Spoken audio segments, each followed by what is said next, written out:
رسول اللہ صلی اللہ علیہ وسلم نے فرمایا یہ جو نماز کا دباچہ ابتدائیہ اور مقدمہ ہے کہ جب انسان ہاتھ دھوتا ہے ہاتھ کے گناہ ناخنوں تک جھڑ جاتے ہیں، کلی کرتا ہے زبان کی سارے گناہ معاف، منہ دھوتا ہے آنکھ کی ساری خیانتیں معاف، پاؤں دھوتا ہے ہاتھ اور پاؤں بنیادی طور پہ گناہوں کے مراکز ہیں، جس طرح زبان اور آنکھیں گناہوں کا مرکز ہیں اور آنکھوں سے اور زبانوں سے انسان بے شمار گناہ کرتا ہے، اسی طرح ہاتھوں سے اور پاؤں سے بھی بے شمار گناہ ہوتے ہیں۔ ہاتھ مال حرام کماتا ہے، مال لیتا دیتا ہے، ہاتھ کے گناہ بڑے زیادہ ہیں۔ اس طرح قدموں کے گناہ جتنے بھی گناہوں کی جگہ ہیں وہ قدم ہی ان گناہوں کی جگہ کی طرف جا رہے ہوتے ہیں۔ تو گویا وضو، اکیلے وضو کرنے سے اللہ رب العزت سر سے پاؤں تک جسم کے سارے گناہوں کو معاف فرما دیتے ہیں، اور پھر صرف اس عمل کو کر لینے سے جو گناہ معاف ہوتے ہیں وہ تو ہوتے ہی ہیں، اس عمل کو کر لینے کے بعد اشہد ان لا الہ الا اللہ وحدہ لا شریک لہ اشہد ان محمدا عبدہ ورسولہ، اور دوسری روایت کو ملا لیا جائے اللہم اجعلنی من التوابین واجعلنی من المتطہرین۔ صرف یہ دعا اس عمل کے بعد اگر کوئی پڑھتا ہے، حدیث کے الفاظ ہیں کہ رسول اللہ صلی اللہ علیہ وسلم نے فرمایا اس کے لیے جنت کے 8 دروازے کھل جاتے ہیں، وہ جس دروازے سے چاہے داخل ہو جائے۔ عمل صرف وضو ہے اور الفاظ صرف یہ ہیں، اور جنت کے 8 دروازے کھل جاتے ہیں۔ ہاں کھل جاتے ہیں۔ گویا اس عمل کے اندر بنیادی طور پہ آپ کا اور میرا فائدہ ہے، آپ کا اور میرا فائدہ ہے، لیکن اجر و ثواب اللہ کی طرف سے۔ رسول اللہ صلی اللہ علیہ وسلم جب جنت کے 8 دروازوں کا ذکر کیا کرتے تھے تو ایک مرتبہ حضرت ابو بکر نے یہ پوچھ لیا رسول اللہ صلی اللہ علیہ وسلم سے، اے اللہ کے رسول، کوئی ایسا شخص بھی ہوگا جس کو جنت کے 8 دروازوں سے بلایا جائے گا؟ ایک تو آپ کے سامنے رکھ دیا اور معین کر کے رسول اللہ صلی اللہ علیہ وسلم نے فرمایا، اے ابو بکر،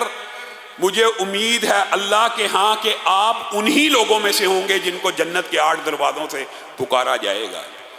یہ حضرت ابو بکر کی فضیلت کے حوالے سے بھی ہے، اور اسی طرح اس عمل کی ایک فضیلت یہ بھی ہے، ایک تو ہے آج کل کا وضو۔ آج کل کا وضو بڑا آسان ہے، آپ نے وعدہ کیا تھا انشاءاللہ ہر روز رات سونے سے پہلے کر کے سوئیں گے، لیکن آج کل کا وضو آسان ہے۔ محدثین نے باب باندھے ہیں، ایک ہے وضو آسانی کا،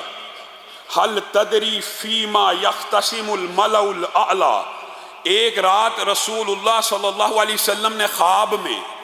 اللہ رب العزت کی زیارت کی، اور رسول اللہ صلی اللہ علیہ وسلم فرماتے ہیں میں نے اپنے رب کو بہت خوبصورت شکل میں دیکھا، اور میرے رب نے مجھ سے مخاطب ہو کے کہا، حل تدری فیما یختصم الملأ الاعلی، اے محمد صلی اللہ علیہ وسلم، کیا آپ جانتے ہیں کہ فرشتے مقرب ملائکہ کس بات پہ جھگڑتے ہیں؟ کس بات پہ جھگڑنے سے مراد کن اعمال کو لکھنے کے لیے ایک دوسرے کے اوپر سبقت لے جاتے ہیں کہ یہ عمل میں لکھوں گا، دوسرا کہتا ہے نہیں میں لکھوں گا، تیسرا کہتا ہے یہ مجھے لکھنے دو۔ آپس میں گویا مسابقت کرتے ہیں، جھگڑ پڑتے ہیں کہ یہ نیکی کا عمل مجھے کرنے دو۔ اور محدثین نے ان اعمال میں سے ایک عمل ہمارے موضوع سے متعلق ہے، بلکہ 2 عمل ہمارے موضوع سے متعلق ہیں، وہ آگے چل کے آپ کے سامنے رکھوں گا۔ ایک جو موضوع جس حوالے سے وضو کی بات کر رہے تھے کہ اسباغ الوضوء فی المکارہ،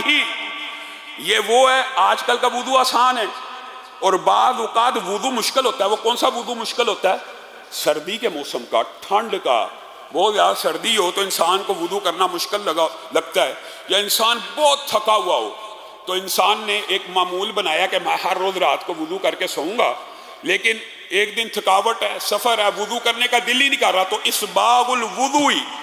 فی المکارہ، رسول اللہ صلی اللہ علیہ وسلم سے اللہ نے پوچھا آپ کو پتہ ہے فرشتے مکرم ملائکہ کن اعمال کو لکھنے کے لیے جھگڑتے ہیں؟ تو رسول اللہ صلی اللہ علیہ وسلم نے کہا نام فی الکفارات،